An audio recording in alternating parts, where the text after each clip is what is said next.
सृष्टि के आदिकाल में जब जल और शून्य ही व्याप्त था, तब ब्रह्मा ने भगवान विष्णु के आदेश से अपनी संतानें उत्पन्न करनी शुरू की। उन्हीं संतानों में एक थे ऋषि मरीचि, अत्यंत तेजस्वी, तपस्वी और ब्रह्मा के मानस पुत्र। मरीचि की आभा ऐसी थी कि उनके नाम मात्र से दानव और असुर भी भयभीत हो उठते थे। एक दिन ब्रह्मा ने मरीचि को बुलाकर कहा, ब्रह्मा, हे पुत्र मरीचि, यह ब्रह्मांड मेरी इच्छा से तो प्रकट हो चुका है, किंतु इसमें प्रजा की वृद्धि का कार्य तुम्हें और तुम्हारे भाइयों को करना होगा। सृष्टि का विस्तार ही तुम्हारा धर्म है। मरीचि गर्व से, पिताश्री, आपकी आज्ञा का पालन करना मेरा कर्तव्य है, किंतु स्मरण रहे, मैं आपका सबसे तेजस्वी पुत्र हूँ। कोई भी मेरे तेज और शक्ति के समान नहीं। ये कहते समय मरीचि के मन में अहंकार घर कर चुका था।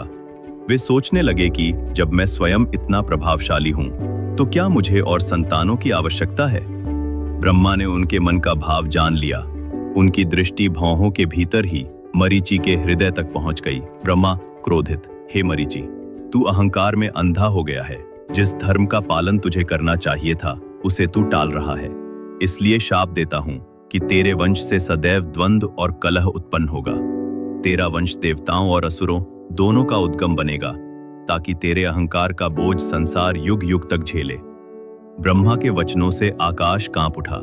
मरीचि के मुख का तेज मंद पड़ गया, किंतु शाप को टालने की शक्ति उनमें न थी। वे मौन हो गए और ब्रह्मा से क्षमा याचना की। मरीचि ने प्रजापति कश्यप को जन्म दिया। कश्यप महान तपस्वी और योगी थे। वे इतने शक्तिशाली थे कि देवता, दानव, नाग, यक्ष, गंधर्व, किन्नर, अप्सराएं और यहाँ तक कि पक्षी पशु भी उनके ही वंश से उत्पन्न हुए। इसी कारण संसार में देवताओं और दानवों का संघर्ष निरंतर चलता रहा। देवता धर्म और प्रकाश के प्रतीक बने, तो दानव अधर्म और अंधकार के।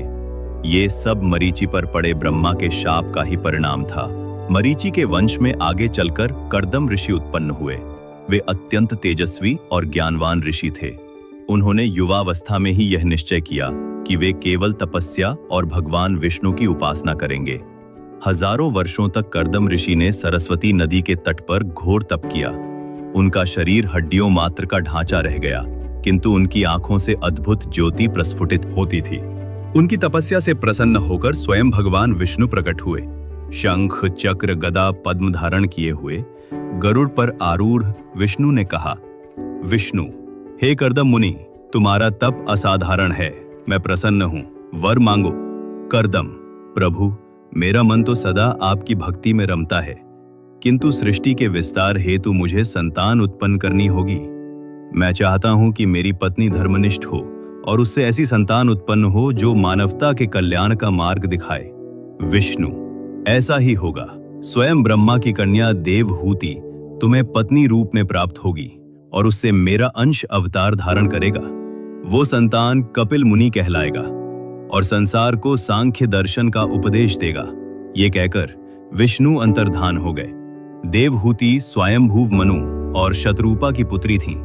जब मनु को विष्णु के वचनों का स्मरण हुआ, तो वे अपनी पुत्री देवहूति को लेकर कर्दम ऋषि के आश्रम पहुंचे।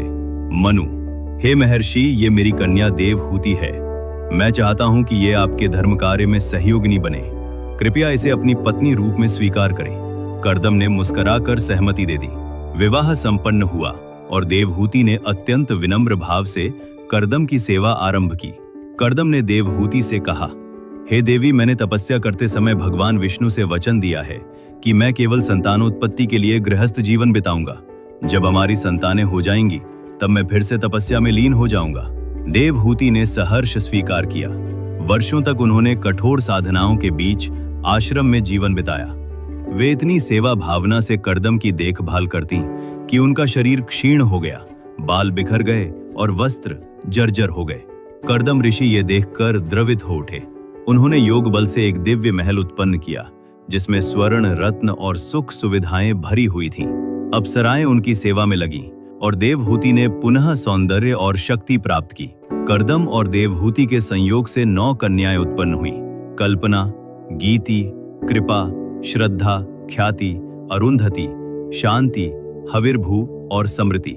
इन सभी का विवाह ऋषियों और प्रजापतियों से हुआ और उन्होंने संसार में धर्म का प्रसार किया। इसके बाद देवहूति ने प्रार्थना की, स्वामी, अब मेरी कोख से वह संतान उत्पन्न हो जो स्वयं भगवान विष्णु का अंश हो। समय आने पर देवहूति ने कपिल मुनि को जन्म दिया। जब वे बालक ही थे तब उनके मुख से अद्भुत ज्ञान की बातें निकलती थीं। युवावस्था में कपिल मुनि ने अपनी माता देवहूति को सांख्य दर्शन का उपदेश दिया। उन्होंने समझाया, माता, ये संसार मायामय है। मनुष्य अपने अहंकार और इंद्रियों के वश में होकर दुख का कारण बनता है, परंतु आत्मा शुद्ध और अमर है। जब तक जीव आत्मा को पहचान नहीं लेता तब तक वो मोह और दुख के बंधन में बंधा रहता है।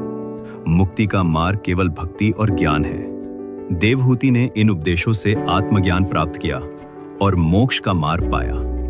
इस प्रकार मरीचि के अहंकार और ब्रह्मा के शाप से जहां एक ओर संसार में देवता और दानव जैसे विरोधी तत्व उत्पन्न हुए, वहीं दूसरी ओर उसी वंश से कपिल मुनि जैसे महान अवतार प्रकट हुए जिन्होंने मानवता को मोक्ष का मार्ग दिखाया। ये कथा हमें ये सिखाती है कि हर वंश और हर मनुष्य में अच्छाई और बुराई दोनों की संभावनाएं होती हैं। ये हमारे कर्म, संयम और ज्ञान पर निर्भर है कि हम किस मार्ग पर चलते हैं। अहंकार पतन का कारण है और भक्ति तथा ज्ञान ही मोक्ष का द्वार। ये थी हमारी आज की दुर्लभ और अद्भुत पौराणिक कथा, ऋषि मरीचि, कर्दम और कपिल मुनि की गाथा। इस कथा से हमें ये शिक्षा मिलती है कि अहंकार विनाश का कारण बनता है, किंतु धर्म, तप और भक्ति से वही वंश मुक्ति और ज्ञान का मार्गदर्शक भी बन सकता है। अगर आपको ये कथा अच्छी लगी तो वीडियो